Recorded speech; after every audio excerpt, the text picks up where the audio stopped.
Раздел 2. І вось апейка ў інтэрнаце універсітэта на старой пазелянелай ад старажытнасці нямізе. І зноў хвалюе тое студэнцкае, неперажытае, завабнае. Аб'явы пра сходы, пра заняткі, нейкі загад, запіска, прыколатая шпількай. Хлопцы, ёсць лішні білет на паўлінку, галёрка, самы высокі рад, самая танная цана. Спецыяльна для студэнтаў, спяшайцеся, пакой нумар 9. Яшчэ адна. Хто ўкраў канспект па замотіну? Неадкладна вярніце. Прыбіральшчыца ці дзяжурная, добрая, з выгляду зусім вясковая цётка, што спаткала яго ля дзвярэй, жаласліва зірнула на апейку, уздыхнула, паківала галавой. Быў тут, жыў такі, у 3-м пакоі, цяпер няма. Выселілі. Дзе жыве? Не пыталася, але са студэнтаў павінен нехта ведаць. Паклікала аднаго, другога з тых, што паяўляліся на калідоры, ніхто з іх не ведаў. Цётка загадала ім пашукаць, хто ведае. Пачалася бегатня па пакоях, і нарэшце прыйшоў рудаваты з рабаціннем на носе хлопец і сказаў: «Я знаю, дзе ён». Яны ідуць удваіх. Студэнт трохі наперадзе, апейка за ім. Тратуарчык такі вузенькі, што ўдваіх ісці побач не ўдаецца. Да і вуліца старая няміга такая вузкая, цесная, што, ідучы тратуарам, сцеражыся ўвесь час, каб не зачапілі вазок ці каляска, што яшчэ коцяць па слабенькім снезе. Адліга, што зранку ледь чулася, цяпер палезла на стырні, і вецер мокры, стылы, і пад нагамі слізгота. Вы разам вучыліся? Пайшлі ўжо іншай вуліцай, таксама вузкай, але цішэйшай. Можна было ступаць побач. Разам, на адным курсе. Як жа дайшло да ўсяго гэтага? Ён і раней казаў так. Спрачаўся з тым, што пісалі пра Пушчу і Дубоўку. З чым спрачаўся? Ну, з тым, што яны нацдэмы, ворагі. Казаў, што ім перашкаджае сялянская стыхія і арыгінальнічанне, але што яны з часам выхаваюцца ў добрых пралетарскіх паэтаў, і што ім трэба памагчы, а не адштурхоўваць. І як ты лічыш, няправільна ён казаў? Ды мы і самі багата хто так думалі. Толькі не вельмі гаварылі. Так, хіба ў кампаніі сваёй, сярод таварышаў, а яму гэтага мала. У яго што на ўме, тое і на языку. На сходах яго дык асабліва цягнула на спрэчку. Гэта пагана, што ён на сходах адкрыта? Не, хто кажа. Хлопец на момант запыніўся, загаварыў разважліва. Казаць можна. Але не абавязкова лезці з усім тым, што ты думаеш, не тое, што скрываць трэба, але трэба перш падумаць, які будзе толк з таго. І тое яшчэ знаць трэба, што калі прыходзяць на сход і гавораць нейкія рэчы, то значыцца, гэта ўсё праверана і абдумана таксама, людзьмі, у якіх ёсць фактаў пабольш, якія знаюць пабольш. І наогул, не трэба лезці на сцяну, без толку. Яго выключылі не на літфаку. У нас усе, амаль усе галасавалі супраць выключэння. Яго выключылі потым, на бюро. А ў нас сабралі яшчэ адзін сход аб прынцыповасці і аб шкодных праявах на літфаку. Аб ім можна сказаць. Праўда, яго ўжо не было. Ён што, не перамяніў свае думкі? Перамяніў? Хлопец хмыкнуў. Ён потым знарок паказваў стойкасць сваю. Юначы шчыра, як бы пахваліўся сваёй практычнасцю. Я яму казаў, трэба прызнаць памылку, прызнаў бы, ўсё было б добра, інакш было б. Значыць, ён быў перакананы? Перакананы, не перакананы, а калі трэба, то трэба было прызнаць. А ён не, ўсё па-свойму дабіваўся, ўсё сваёй праўды. І дабіўся. Больш апейка не пытаўся і спрачацца не стаў. Адчуваў, што спрэчка прападзе попусту. Моўчкі, асклізваючыся, ішоў па крывых вулічках з ямамі, між драўляных касабокіх хат з зялёным і чорным гонтам, за каніцамі, вулічках, якія былі, як сёстры Юравіцкім, самай нязграбнай местачковай глухамані. Як і на Юравіцкіх амаль нідзе не было тратуараў. Каля аднаго, падобнага на іншыя, крывабокага дома хлопец адчыніў веснічкі, першы пайшоў на двор. Апейка мімаволі глянуў у акно, убачыў за цёмнай шыбай лапушысты вазон і свой цьмяны адбітак на шыбе. На ганку патупалі, абабіваючы наліплую снегавую з гразёю макрэчу, сумленна выцерлі боты, увайшлі ў сенцы, ступілі ў хату. «Дома Алесь?» — звонка і весела сказаў хлопец, павітаўшыся. Сухаватая, не вельмі ветлівая гаспадыня, што знарок перастаўляла табурэтку ля стала, з увагай акінула апейку, як бы рашаючы, варта ці не варта казаць. Незычліва адказала: «Дома». Але хлопец яе не чуў. Ён, не пытаючыся, расчыніў дзверы, уваходзіў у другі пакой. Забраўся чорт знае куды. Всё з той жа звонкасцю папракнуў ужо некага іншага. «Ледь дацягліся! Прымай гасцей!» Убачыўшы апейку, Алесь ад неспадзеўкі зніякавеў. Момант яшчэ сядзеў за сталом, потым схамянуўся, устаў, ніякава паціснуў руку, павёў вачыма па пакоі, ці ўсё да ладу, мітусліва падаў табурэтку, такую ж, як у тым пакою, дзе гаспадыня, взяўся папраўляць кніжкі і шыткі на стале, прыгладзіў не вельмі паслухмяную русявую чупрыну. «Вуліцы, брат, што коўзанкі! Коўзаешся ўвесь час, як кот на лёдзе». «Што парабляеш? Вершы?» Хлопец нахіліўся над сталом. «Ага, руская літаратура 19 стагоддзя. Вучымся, значыцца». «Правільна». Ён яўна строіў сябе бывалага баявога хлопца, Алесь не папраўляў яго і не падладжваўся, як бы і не заўважаў таварыша, які нібы не хацеў нічога разумець. Сеўшы зноў за стол, Алесь зірнуў насцярожана на апейку і ўжо не ўздымаў вачэй. Але адчуў, апейка жыў нялёгкім хваляваннем сустрэчы. Таварыш яго, якім не ўдаваў сябе бесклапотным, всё ж хутка ўлавіў, што Алесю не да яго балбатні. Бадзёра аб'явіў: «Што ж, я сваю функцыю выканаў». Ён весела паціснуў руку Алесю, са сталай стрыманасцю развітаўся з апейкам.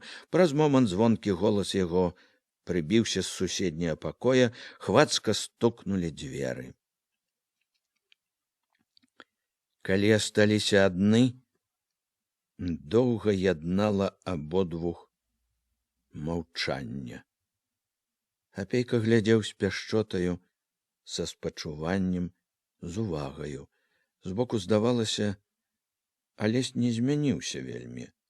Было ў твары, ў постаці тое ж юнацка мілае, далікатнае, сарамяжае, з-за якога не зусім і верылася, што гэта ён, гэты далікатны юнак, так цвёрда трымаўся сумлення свайго, стаяў так перад небяспекаю.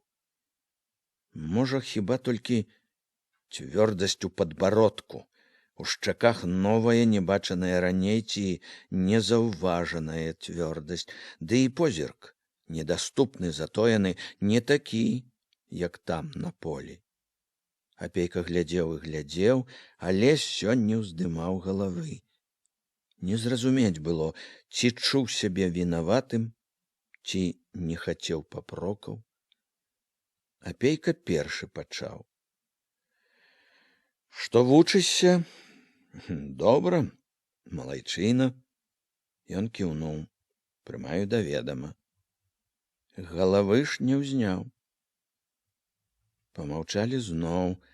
Раптам, як бы ўспомніў штосьці, устаў выйшаў у суседні пакой, пра нешта ціха пагаварыў з гаспадыняю, вярнуўся, сеў. Пра што ты там? Так, гаспадарчыя дробязі. Не трэба нічога. Ён не адказаў, чакаў, відаць, насцярожана гаворкі пра няўхільнае, балючае і важкае. Апейка спытаў: працуеш? Пакуль не. Таксама знялі? Знялі. Апейка здагадваўся аб прычыне, але запытаў. Хацеў высветліць усё. Чаму? Выключылі з камсамола, выгналі з работы. Не ўтаіў крыўду. На міг зірнуў на яго, сустрэўся гарачым позіркам. Тут жа адвёў вочы ад апейкі. Зноў сядзеў, схіліўшы галаву. Як будзеш цяпер? Рабіць буду. Дзе? Ды хоць дзе. Хоць грузчыкам на станцыі. Зноў зіркнуў горача, адвёў вочы. А мо к нам? Чаго? У школу? Настаўнікам? Не дазволяць. Выхаванне дзяцей я даб'юся. Вас абвінаваціць могуць. За мяне не турбуйся. Падумаю. Вайшла гаспадыня, унесла спачатку пляшку гарэлкі, потым закуску, трохі парэзанай каўбасы, талерку квашанай капусты з гуркамі і яркімі кроплямі журавінак, пайку парэзанага чорнымі пліткамі хлеба. Прынесла ўсё, выйшла. Алесь наліў апейкаву чарку, потым у сваю. Моўчкі дакрануліся чаркамі, выпілі. Сталі закусваць. Апейку павяло на гаворку. Пачаў расказваць навіны з юравіцкага жыцця, Алесь слухаў моўчкі, задуменна. Не хутка апейка зачапіў самае чулае, балючае. Асцярожна, як да балючага дакрануўся. З-за чаго ўсё гэта? Алесь устаў, выйшаў да гаспадыні. Зноў пагаварыў пра нешта, вярнуўся, наліў чаркі. У хаце стукнулі дзверы, потым у сенцах. За акном прайшоў абрыс гаспадыні. Цікаўная дужа. Аж лішне. Апейка здагадаўся, это пра старую. Алесь зноў маўчаў, еў паволі, сур'ёзна, выціснуў нарэшце. З-за веры ўсё. Ён як бы іранізаваў сябе. Якой веры? Звычайнай. Сказаў, што веру аднаму чалавеку, якому не трэба верыць. Хто гэты чалавек? Пісьменнік. Цішка Гартны. Іранічная усмешка прапала. Зірнуў проста, сумна. Задумаўся раптам зноў. Быў сход у нас. Дакладчык быў з райкама. Гаварыў пра міжнароднае становішча, пра тое, што класавая барацьба абвастраецца, што вораг ідзе на ўсё, што патрэбна пільнасць. Правільна, адным словам, гаварыў. З-за чаго ж спрэчка? Ён сказаў, што ворагі хочуць зацягнуць у свае сеці студэнтаў, што закідвае вудачкі всякая нечысць, нацдэмы розныя гартныя. З яго слоў выходзіла, што у літаратуры гэтай нечысці болей, як жаб у балоце, што ледь не ўсе ў літаратуры людзі падазроныя. Я і выступіў, сказаў, што нельга без падстаў абкідаць усіх гразёю. А ён што? Ён пачырванеў, нават пасінеў, але стрымаў сябе, заявіў з абурэннем, што ён не абкідае нікога гразёю, што абвінавачвае таго, хто заслужыў гэтага. Прадажных нацдэмаў, Гартных, Зарэцкіх і іх кампанію. І як не шкада некаторым цяперашнім гімназісцікам іх. Факты ёсць факты. Я выступіў зноў. і сказаў, што калі ёсць факты, што Зарэцкі Гартны ворагі, то чаму ён іх не назваў? Што тое, што ён сказаў, адна лаянка, што лаянка, якая не ёсць, яна не замяняе фактаў. Ну, студэнты сталі крычаць, падтрымліваць мяне, а некаторыя з кіраўніцтва дакладчыка сталі даказваць тым, што пра гэта і газеты пісалі, што ворагі, а я на тое, што і газеты без дастатковых фактаў. Тады і пачалося. На чаму ты так упэўнен, што не памыляешся? Што ты ведаеш дастаткова? Чаму упэўнен? Хлопец проста на апейкавых вачах перайначваўся. Ужо і знаку не было нядаўняй сарамяжасці, ніякавасці. Усхваляваны, з чырвонымі плямамі на твары, ён зірнуў так горача, цвёрда, што апейка раптам адчуў, як ён, настаўнік, не малады і не сляпы, нібы чалавек, так мала ведаў яго. Чаму упэўнен? Хоць бы таму, што ён пасылаў свае допісы ў «Правду», тады, калі бальшавікоў на катаргу ссылалі. Ці таму, што ён сам падпісваў дэкрэт пра абвяшчэнне савецкай улады ў Беларусі. Хіба гэтага ўжо аднаго мала, каб верыць чалавеку? Так, гэта нямала. А ў яго ж ёсць і такі дробны доказ, як дзесятак кніг. Ён першы ў нашай літаратуры яшчэ да рэвалюцыі выбраў сваім героем рабочага. Не дзеля выгады ж, так як сваім дурным розумам мяркую. Выгаду гэтую ў той час, здаецца мне, наўрад ці давала. Значыць, выбраў ад душы? Ад духоўнага братэрства? Сам рабочы, ён і выбраў сабе ў героі такога ж рабочага і гаварыў аб ім і ад яго. Так мне здаецца. Па адных кніжках, здаецца, можна было б зрабіць вывад, што за чалавек. А я ж яшчэ ведаю яго трохі, можна сказаць, асабіста. Ведаю, як прыхільна прымаў ён кожную кніжку такіх, як я. Але ж у яго былі грахі, памылкі і сур'ёзныя былі, згадзіўся Алесь. Зноў зірнуў горача, ясна. А як іх магло не быць, Іван Анісімавіч? Памылак! Былога Гарбара паставілі раптам кіраваць цэлай рэспублікай, цэлай, можна сказаць, дзяржавай. Паставілі даваць новыя ацэнкі ў такой складанай гісторыі народа. Як можна было не памыліцца ні разу, жывучы ў такі незвычайны, такі бурны час? Для гэтага трэба было, я не ведаю, кім быць? Геніем? Дык і геніі ж рабілі памылкі, ды яшчэ якія? Вазьміце хоць бы Талстога.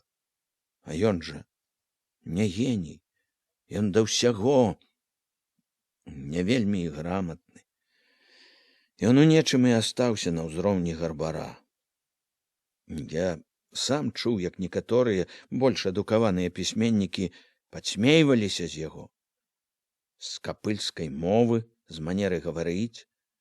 Яго адукацыя — капыльскія вечары над кнігамі, гутаркі з рабочымі салдатамі ў рызе ў Петербурзе.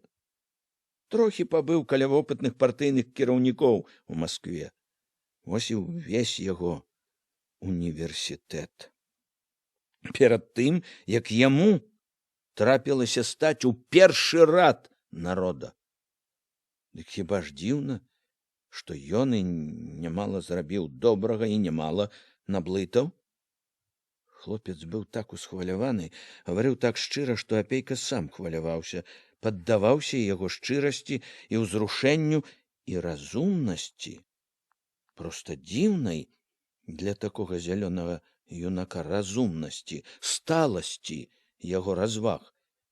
Быў ужо не толькі жаль аб ім, а і гонар, неспадзяваны, невыказны гонар за яго, як бы недарэчная радасць.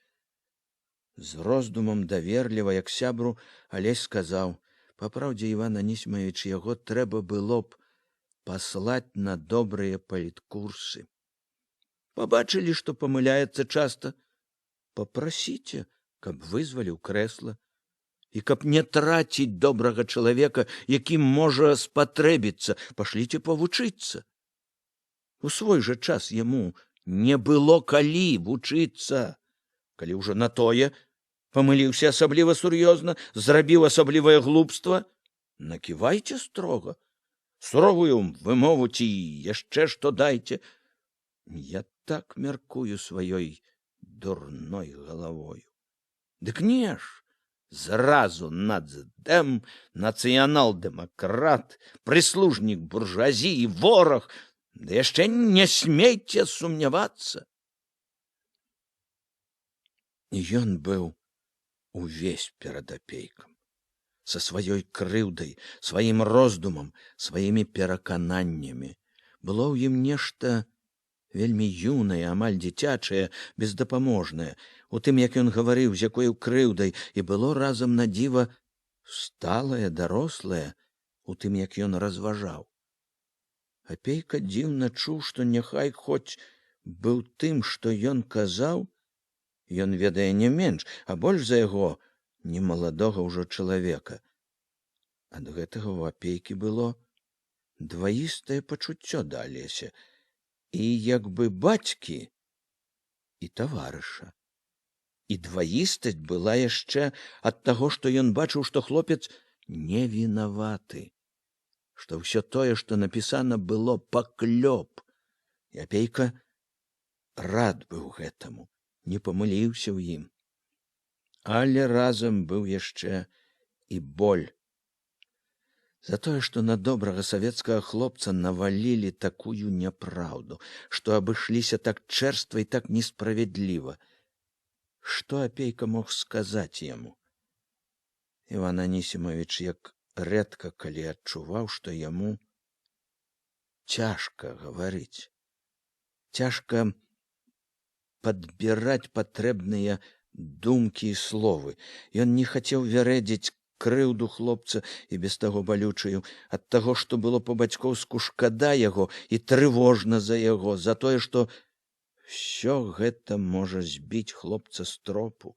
Хацелася супакоіць, каб глядзеў навокал без такога болю, каб бачыў, як усё ў жыцці іх няпроста. Вся бяда, што не так-то проста выявіць, хто вораг, а хто не вінаваты, сказаў ён па-бацькоўску.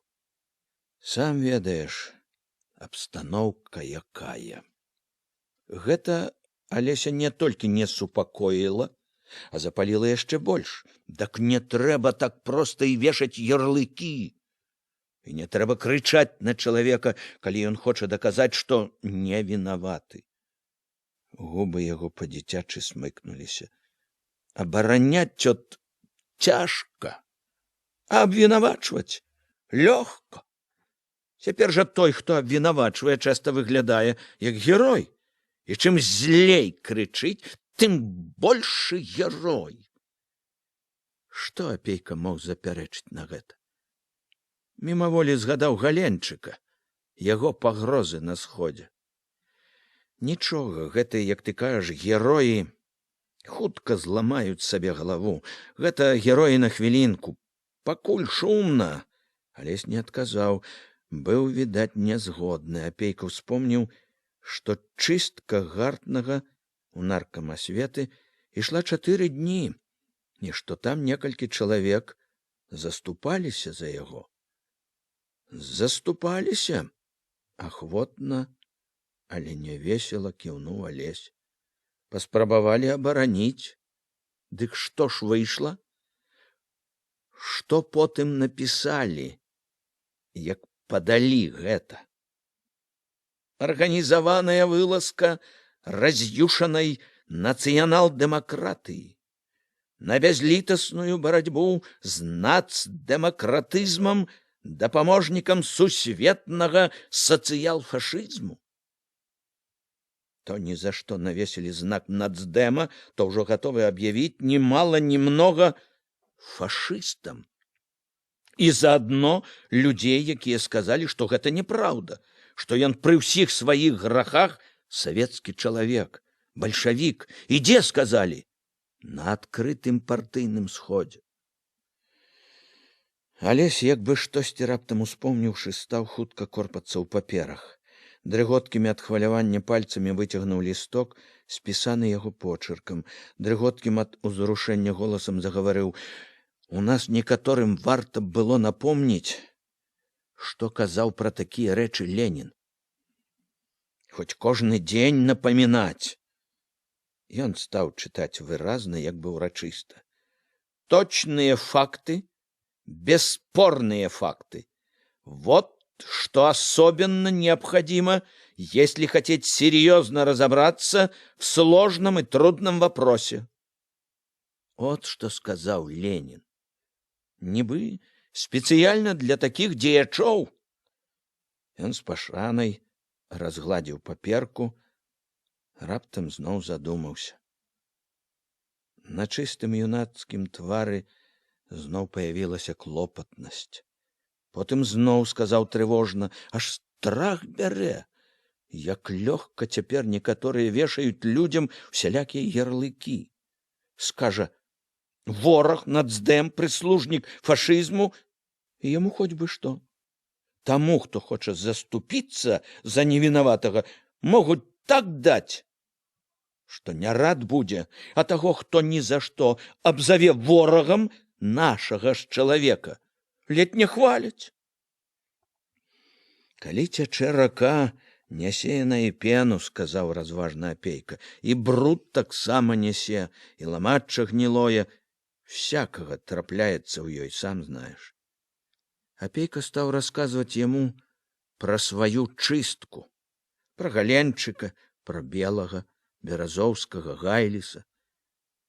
Алесь слухаў яго моўчкі і нібы неуважліва, думаючы пра нешта сваё.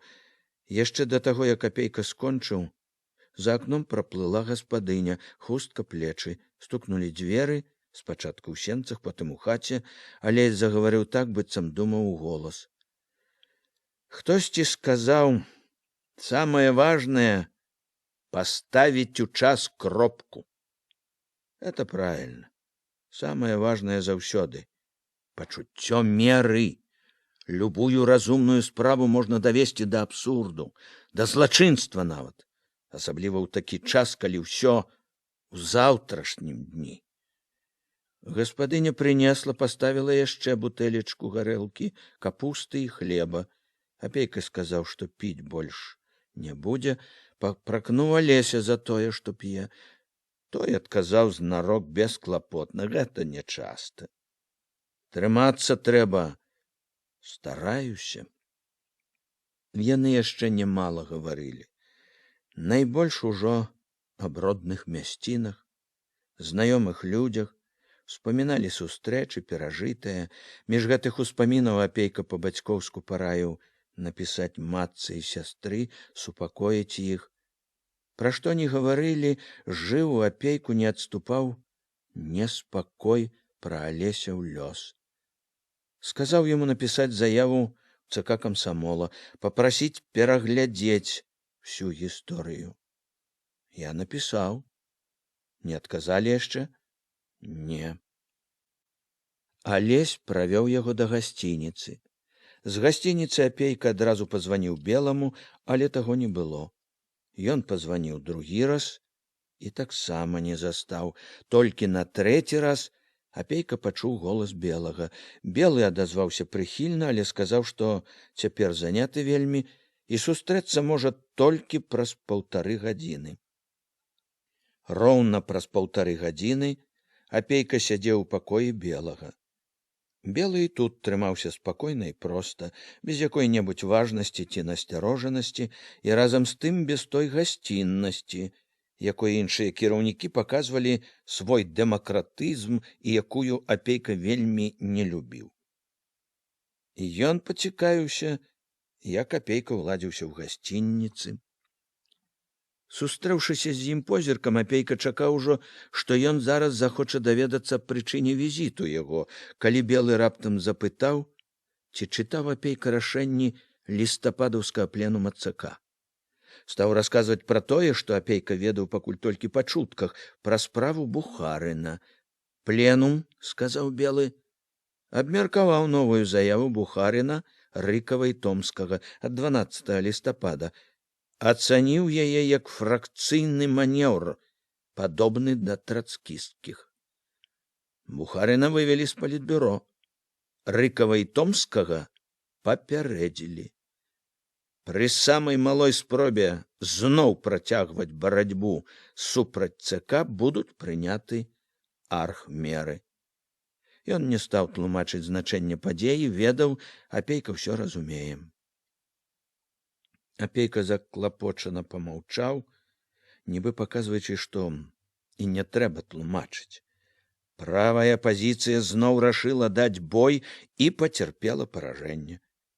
У маўчанні было і разуменне таго, што ўсе тры правыя лідары, члены палітбюро, кіруючыя дзеячы, Рыкаў старшыня саўнаркома, Бухарын рэдактар «Правды», Томскі старшыня ВЦСПС. Правыя зноў спрабавалі павярнуць партыю на свой лад. Ён зірнуў на Апейку, нібы пытаючыся, які клопат прывёў сюды. Уважліва слухаў, пакуль Апейка расказваў пра Алеся, пра бяду яго. Калі Апейка скончыў, стрымана дзелавіта сказаў: «Добра, я займуся гэтай справай. Што змагу, зраблю». Ён запісаў прозвішча, імя, запытаў, каму ў ЦК камсамола напісана пісьмо. Апейка заўважыў, што аловак трымае ён у руцэ цвёрда і піша цвёрда, і падумаў, што ён, праўда, зробіць усё, што можа. Белы зірнуў засяроджана, раптам загаварыў павольна, важка. Тут яшчэ з адным пісьменнікам гісторыя была. З Міхасём Зарэцкім, тым, который напісаў раман «Сцежкі-дарожкі». Зарэцкі, як кажа ваш паэт, таксама нямала наблытаў. Яго моцна пакрытыкавалі. І не толькі пакрытыкавалі, то і сёй з партыйных кіраўнікоў рашыў, што яму наогул не месца ў партыі. Далі такую параду первічную ячэйку, дзе быў Зарэцкі. У ячэйку дзяржаўнага выдавецтва. Там разабралі яго справу, і хоць за Зарэцкага некаторыя моцна заступаліся, выключылі. 9 было за выключэнне, 7 супроць. Фактычна выключылі пад націскам зверху. Зарэцкі напісаў заяву ЦКК, ЦКК разабралася, як мае быць, і рашыла, што падстаў дастатковых для таго, каб выключаць яго з партыі, няма, і аднавіла ў партыі. Тут бы, здаецца, і канец справе. Дык не ж. На адным партактыве выходзіць на трыбуну газетны дзеяч Бухімовіч, вы яго, можа, ведаеце, і апошнімі словамі крые ячэйку за Зарэцкага, за патуранне ворагу, за страту класавага пачуцця, за палітычную слепату.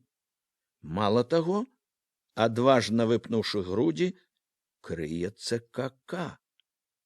Тымі ж самымі словамі громіць усіх.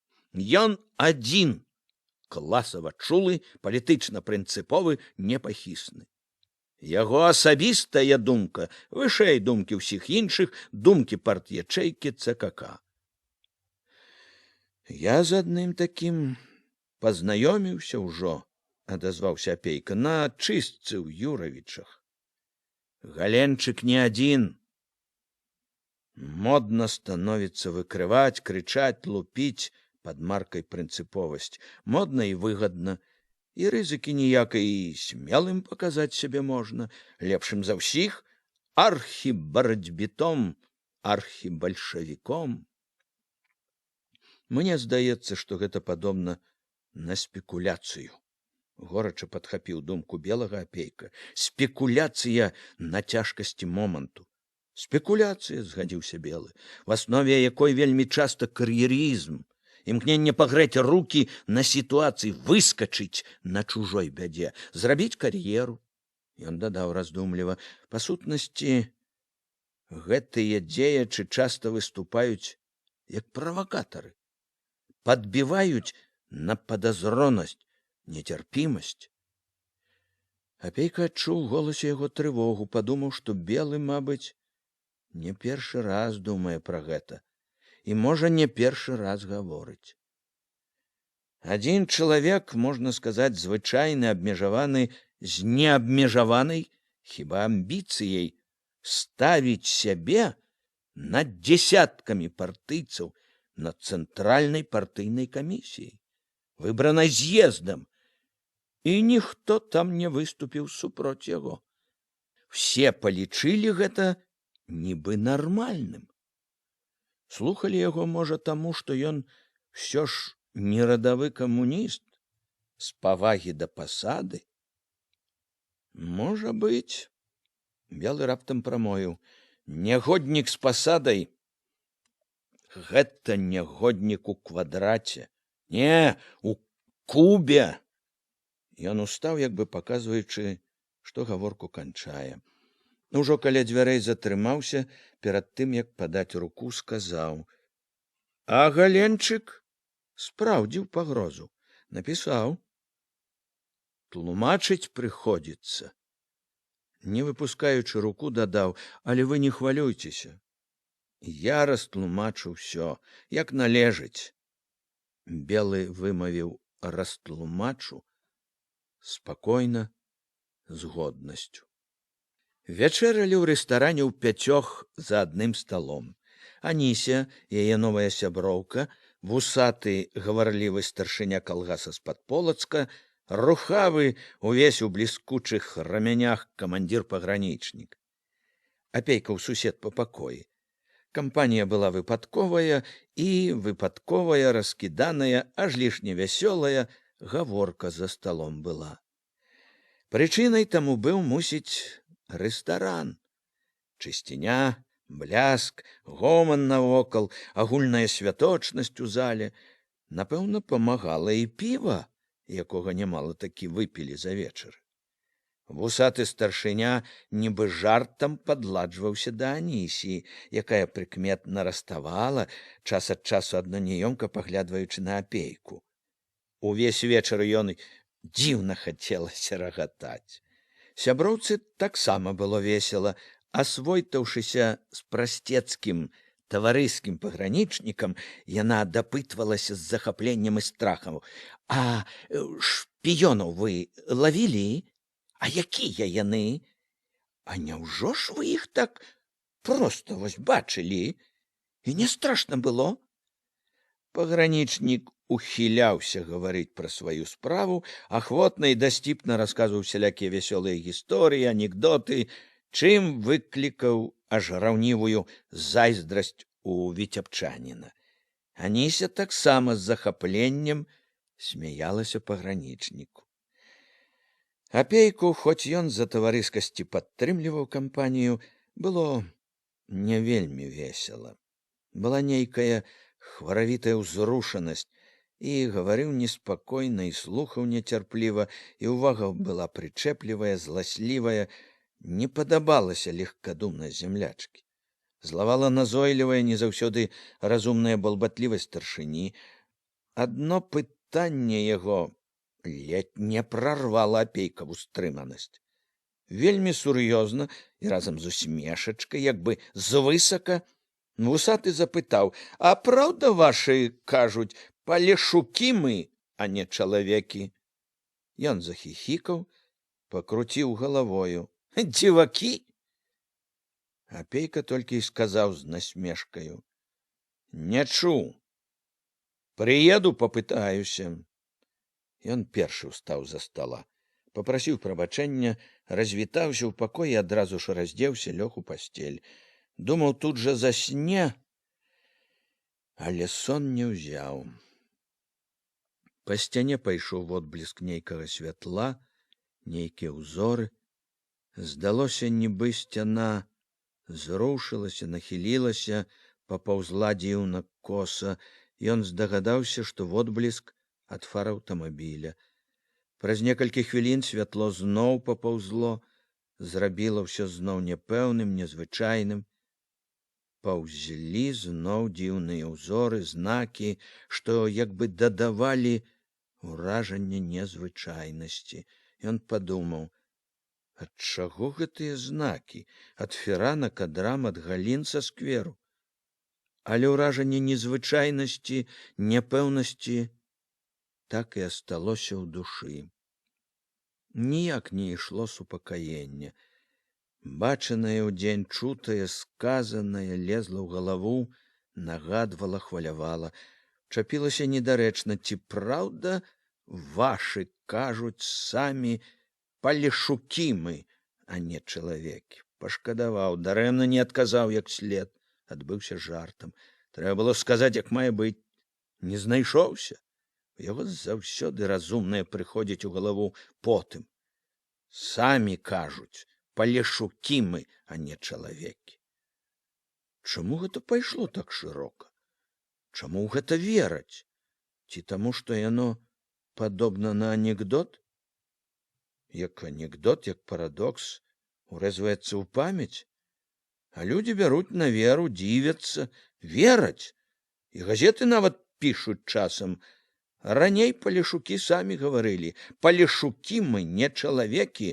Праўда, разумныя людзі ў газетах тлумачаць гэта праклятым мінулым. Людзі былі такія цёмныя, дзікія, што не лічылі нават самі сябе за людзей, чалавекаў. За каго ж яны сябе лічылі? У гэтым цяпер у неспакойнай цемры асабліва Апейка чуў нешта вельмі крыўднае, абразлівае. Ён чуў гэта і як крыўду сабе. Усё ж ён ніколі не забываў, што сам паляшук, і як крыўду тым, з кім жыў, каго любіў. Ці ж не абраза верыць, што чалавек так прынізіў сябе, так звык душою да гэтага, што ўжо нават і за чалавека не лічыць сябе. Да такой нікчэмнасці дайсці. Гэта не толькі крыўдзіла Апейку, але і злавала, як мана. Это была мана. Няхай часта не ад пагарды, але мана. Мана. Колькі не жыў у сваёй старане, начуўшыся ўсяго ўсякага, ні разу не чуў гэтага, не чалавекі. І не чуў, і не адчуваў. Не было такога. Была цёмнасць, наіўнасць, дзікасць нават. Што было, тое было. Але здзеку з сябе такога? Не было. Хіба што так, для выгляду, з хітрыкаў якіх, для якой-небудзь сваёй карысці. З хітрыкаў? Гэта маглі. Для якой-небудзь выгады. Маглі сказаць і што-небудзь падобнае. Сказаць, каб потым парагатаць з нягегласці таго, хто паверыў, з даверлівай дурнаты. Як маглі не заўважыць, у многіх з гэтых нечалавекаў век жыло перакананне, што яны вышэй за другіх, што ў іх і законы, і парадкі лепшыя, яны самі разумнейшыя, што ёсць, тое ёсць. У якой-небудзь гіблай, за гушчарамі, за багнамі вёсачцы, не дзіва, дзядзькі ці цёткі падсмейваюцца з суседзяў з-за балота, пацяшаюцца з гарадскіх звычаяў і парадкаў, з убораў гарадскіх паненак, з дурнаты гарадскіх дзядзькоў, што трэба ж такое, не ведаюць, чым кормяць цялят і як растуць булкі. Ці не ад гэтага пераканання і ў казках усякі пан дурань, і нават мужычы дурань з дурняў Іван разумнейшы за самага разумнага пана. Палешукі мы, а не чалавекі. Апейка падумаў, дзе, а ў іх старане, дык аж лішне гэтага непахіснага пераканання ў сваёй дасканаласці. Дзе, а тут лішне ўжо любілі іншыя пахваліцца, пакрасавацца, паказаць сваю хітрасць, свой розум. Ён успомніў палескі жарцік, не раз чуты дома. А за Гомелем людзі е? Е, толькі дробненькія. Успомніў і сам сабе засмяяўся. Ці не ад іх, не ад юравіцкіх пайшло гэта ў свет. Ён раптам пашкадаваў. Усё ж непагана было б, каб гэтай веры ў сваю дасканаласць, сваю перавагу было б трохі менш. Менш яе і менш недаверлівасці да ўсяго, што ідзе ў сёлы. Лягчэй было прабіць з людзьмі, весці на новую калгасную дарогу. Адсюль развагі падышлі зноў да таго, пра што ён думаў не раз раней. Як мала ведаюць пра Палессе, пра вялізны балотны край, пра мільёны людзей. Большасць нібы культурных людзей, калі даводзілася гаварыць пра Палессе, прыгадвала Некрасаўскае. Видишь, стоит изможден лихорадкою высокорослый больной белорус, ноги опухли, колтун в волосах. Іншыя ўспаміналі што-небудзь падобнае на «Палешукі мы, а не чалавекі». Апейка пачаў перабіраць у памяці, што гавораць пра Палессе кнігі. Ён чытаў іх усе, якія мог дастаць. Некалькі талковых кніг пра прыроду, пра лясы, балоты, пра птушак, пра звяроў, некалькі зборнікаў запісаў казак, песень ды звычаяў. З іх маляваўся воблік народа. Ціхія, дзікія, у палоне забабонаў. У гэтым таксама было нямала праўды. Але як далёка было да вялікай праўды, як мала пра бязмежна багатае людское мора, імя якому народ. Ад чаго гэта? Ад імкнення спрашчаць? Імкнення да нейкай простай, зручнай высновы? Думаючы, згадваючы, апейка прыкмячаў недавольна, што ў душы яго ўсё нейкае хваравіта ўзрушанае, чулае, што нават на звычайныя думкі адгукаецца яно неспакойным, вярэдлівым хваляваннем. Было нешта ад той узрушанасці, з якой ён сядзеў у рэстаране, толькі цяпер на адзіноце сярод цемры ўсё гэта чулася мацней. Тут ён злавіў сябе на адчуванні, што аб чым не думаў, заўсім чуў большае, больш важнае, больш трывожнае. Ён знарок чапляўся думаць пра іншае, спакайнейшае, стараўся не трывожыць сябе, але і думаючы пра іншае, ён не мог не чуць водсвету таго больш важнага і паганага. Яна ўсё вісла над ім, навальвалася, гняло, ўсё намагалася прарвацца ў думкі. Ведаючы, што ні да чаго добрага не дадумаецца з ім, апейка гнаў яго, спадзяючыся, што ўсё абыдзецца, што прыйдзе патрэбная бяздумнасць, спакой. Трэба было спаць, выспацца перад неабы-якім заўтрашнім днём. Але спакой не ішоў. Тьфу ты, як хвароба, вылаяўся ён. Лезе всякая непатрэбшчына, знайшло час. Ён павярнуўся на другі бок, паспрабаваў яшчэ заснуць, але адчуў, што супакоіцца не зможа, і перастаў ужо гнаць тое паганае і трывожнае. Галенчык, пільны і непахісны Галенчык все-таки напісаў. Белага адклікалі, дабіўся, значыцца, не скончылася. Значыцца, чысціць будуць яшчэ, і, значыць, можа яшчэ павярнуцца. І інакш. Гэта ж яго шчасце што там аказаліся Белы і Беразоўскі, а каб не Белы, а яшчэ адзін галенчык. Ці ж цяжка было трапіцца яшчэ аднаму такому? Мяркуючы ж па тым, што казаў Белы, і тут ёсць свае галенчыкі. З большай сілаю. Нек ухапіўся павярнуць гісторыю з Зарэцкім. На цэлую парт-ячэйку, на ЦКК адважна замахнуўся.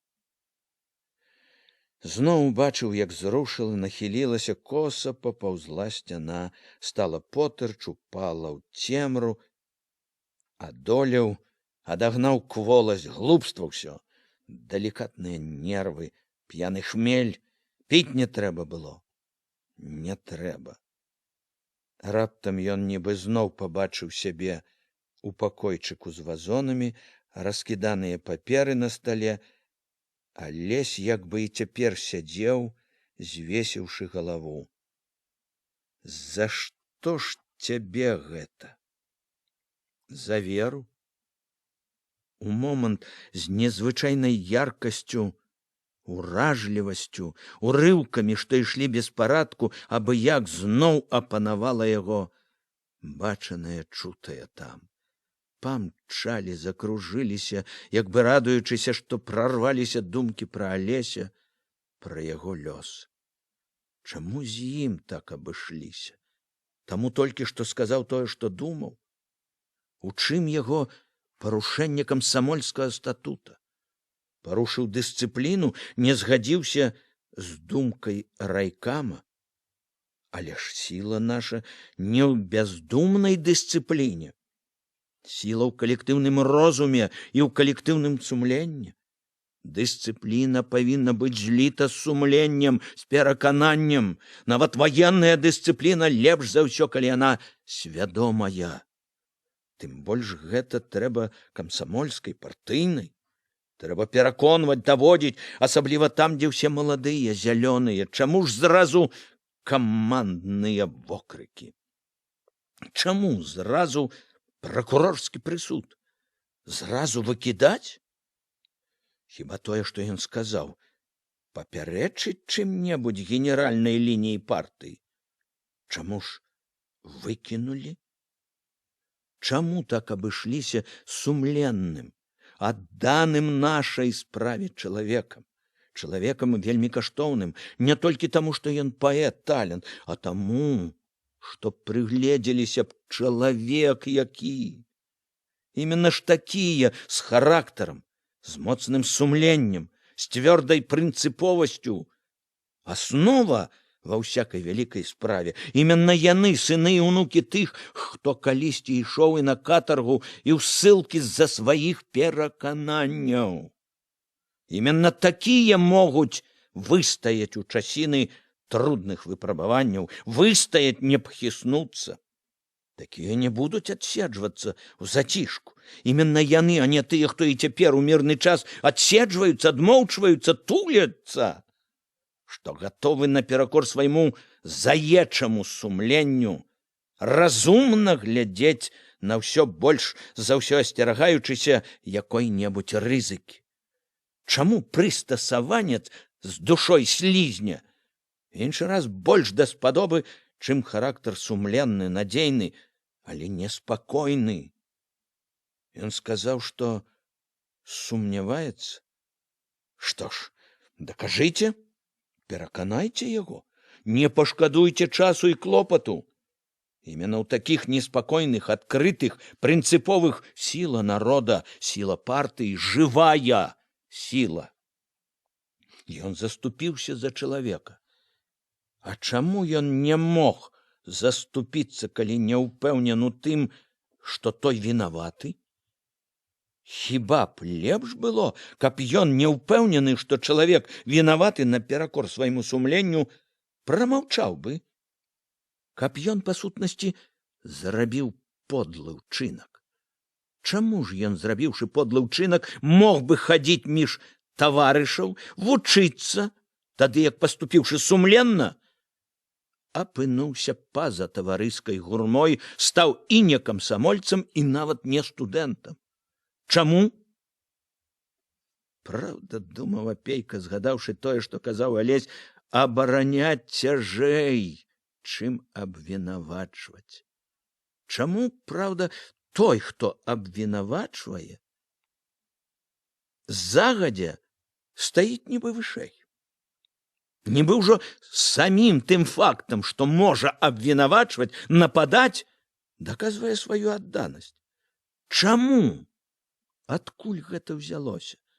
Той, хто каго-небудзь абараняе, рызыкуе нібы паказаць сваю мяккацеласць, трапіць у апартуністы. Адкуль гэта ўзялося? Як яно пранікла ў наша паветра, што прынцыповасць гэта толькі ці найперш выкрываць, абвінавачваць? А калі вінавацяць невінаватага, сумленнага партыйца, вінавацяць без пераканаўчых доказаў, хіба ж гэта менш важна, менш прынцыпова заступіцца за таварыша, падтрымаць яго? Хіба ж прамаўчаць, не падаць руку падмогі таварышу, на якога нападаюць без падстаў, не беспрынцыпнасць сапраўдная, яшчэ горшая, падобная на здраду. Апейка зноў апынуўся ва ўніверсітэцкім пакойчыку. Пачуў злое, адкалоўся, дакаціўся, стаў прыслужнікам, паслугачом нацдэмаўскага хвосця. Нанава стаў перабіраць у памяці, што казаў Алесь пра Гартнага. Не падобна было, што хлопец затлумлены проста. Вельмі ж цвяроза, разумна разважаў. Не, тут было не сляпое захапленне. Канешне, што да Гартнага ён мог і не ведаць сяго. Таго-сяго на сходзе маглі не сказаць па якіх-небудзь прычынах, чаго-небудзь, можа, пакуль нельга было пускаць шырока. Можна было дапусціць і такое, што Гартны перарадзіўся. Апейка не мог бы абсалютна паручыцца за Гартнага. Але ў яго, з таго, што ён ведаў, не было і ўпэўнасці, што Гартны вораг, што Алесь памыляецца. Мімаволі прыйшло ў думкі, ці не было тут з Гартным падобнага на тое, як выкрываў Галенчык яго, Апейку. Таксама ж прамова была пераканаўчая, з фактамі.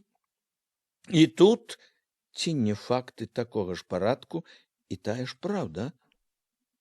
Памяць нагадала, калі так проста было абвінаваціць у контррэвалюцыйнай прапагандзе адну з цэнтральных газет, то хіба ж не маглі так жа прышыць бірку нацдэма, ворага, аднаму чалавеку?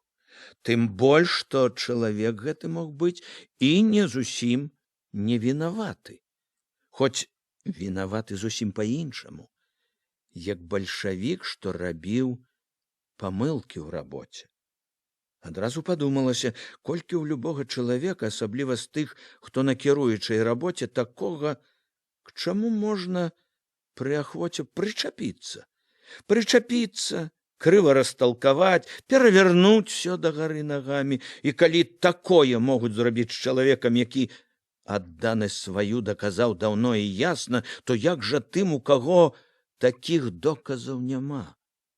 У каго звычайная біяграфія, а то яшчэ і пляма якая, брат кулак, ці яшчэ які чорт. Лупіць за пляча, канешне, лягчэй, чым развязваць, разбірацца.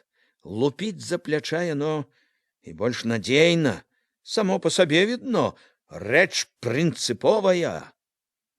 Але ж сячы з-за пляча добра было, калі конь імчаў цябе насустрач ворагу, яўнаму ворагу. Тады, калі не было, як разбірацца, калі трэба было дзейнічаць адразу, сячы гэта неабходнае ў вайну супроць яўнага ворага. Але як сячы тут, дзе наступаюць не ланцуг на ланцуг, дзе свой і вораг разам, дзе добрае і злое пераблыталася, сплялося? дзе лёгка секануць шабляй не толькі па ворагу, а і па сваім? Чаму ж іншыя гатовы секануць па табе толькі за тое, што ты хочаш разабрацца перад тым, як узняць сваю шаблю? Што ты хочаш перш чым рашыць разблытаць, разгледзець таго, хто перад табой? Пільнасць.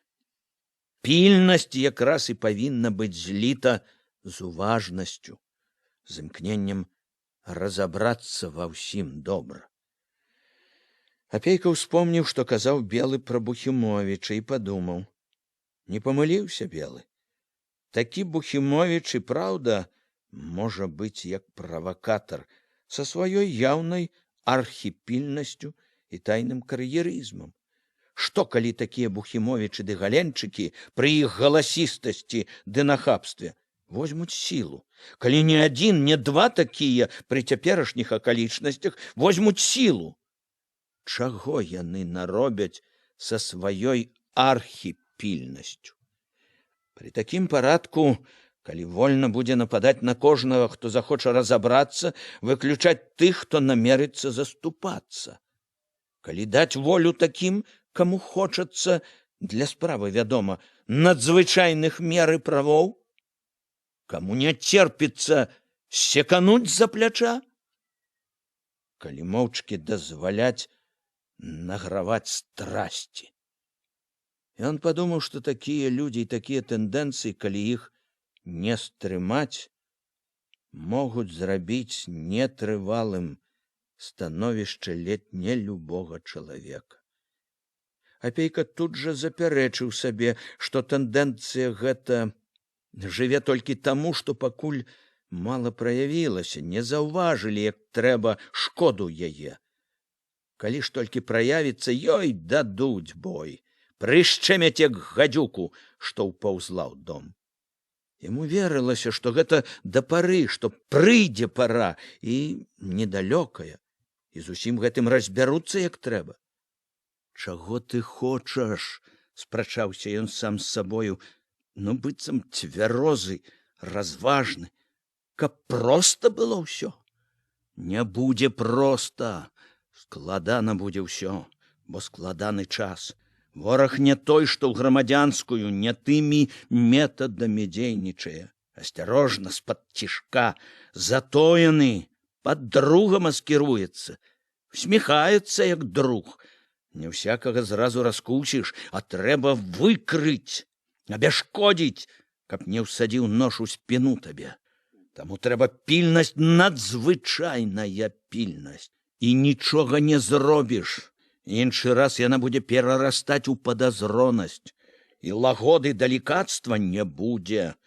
Барацьба не спрыяе далікацтву. Барацьба ёсць барацьба. Барацьба патрабуе рашучасці, робіць жорсткім. Это непазбежна. Нельга зваць да лагоднасці. Гэта аслабляе ў барацьбе, і гэта пры барацьбе проста немагчыма. Трэба быць цвёрдым, рашучым, напагатове заўсёды.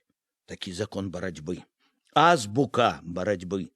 Ты добра ведаеш гэта, але нехта іншы в апейку і згаджаўся з першым, і спрачаўся. Ведаю, але той жа закон барацьбы кажа, адзін у полі не воін. Помні, што побач плячо друга.